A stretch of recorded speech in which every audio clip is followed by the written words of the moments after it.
My music is a complete reflection of who I am as a person. Right now, I'm focused on bringing Indian influences to Western music with my original songs. Music brought me back here, to India, back to my roots. It helped me blend my two worlds together. I was born in South India and began classical Carnatic singing lessons when I was 5.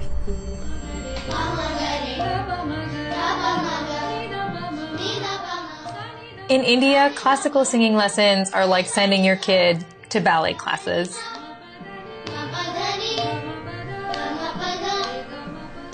I spent most of my childhood trying to hide my Indian identity. Growing up in the US, I just wanted to be a normal American kid. At home, I'd be listening to Indian music, eating dosa and sambar. On the way to school, the bus driver would be playing Destiny's Child, Backstreet Boys, and Shakira. I kept the two worlds very apart. The move to the US when I was 9 was tough. My sister and I were the only Indian kids in our school. We were bullied for being brown-skinned and for the food we ate. I ended up eating alone, or sometimes I wouldn't eat lunch at all if other people were around.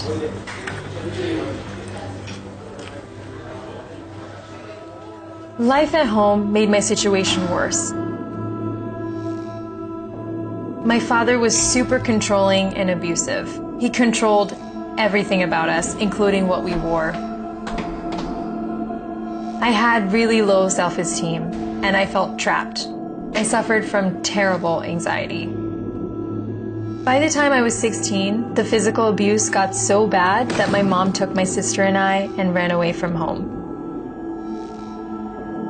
In Indian society, divorce is very frowned upon. Women get pressured to just take the abuse. When my mom escaped my dad, my music teacher refused to teach me. Music was my solace, my refuge.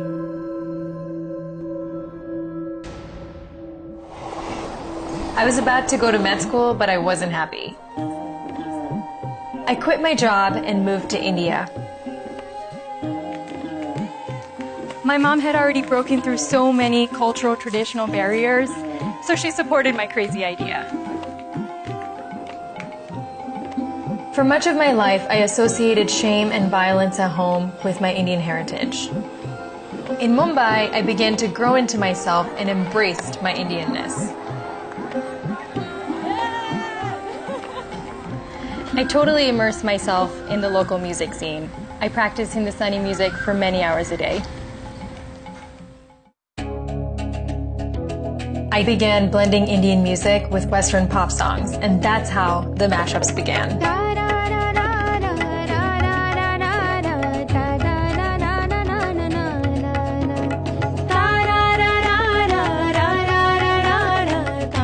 YouTube was the obvious platform for me.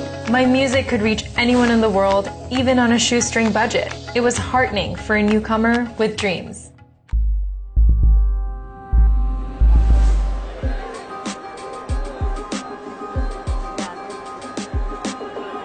My twist on a song isn't always popular, and that's okay. However, the criticism turns pretty personal about my hair, my body, or how I look. And that's just a reflection of society. If women do anything that's a little bit outside of the box, everyone freaks out. So can you help me with my bangles? Yeah, sure. Do you want to do a rehearsal with the dancers? Yes, let's definitely run through that. All right, you guys. Ready, dancers? 5, 6, 7. The first time we really pushed the boundaries with a traditional love song, the public reaction was horrible. You ready, Vince? I'm ready, let's do it. But now I just laugh it off or write about it in my songs. Now I love mixing Indian and Western cultures. With my style, I thought, what if Coachella happened in Rajasthan? How would we all look? In one of my songs, Be Free, we sample an Indian folklore song, Palivala Bhadravataka. I'm totally inspired by the strong female figure in this old Indian tale. It's about an evil demon, Darika, who is all-powerful and wreaked havoc in the world. Lord Shiva invoked goddess Bhagavati, the warrior princess, to kill him because no man could do it. She sets the world free from his evil. Indian music, Western clothes, brown skin, and an American accent. That's me. I'm finally free. Free to be me.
വഴിവാട്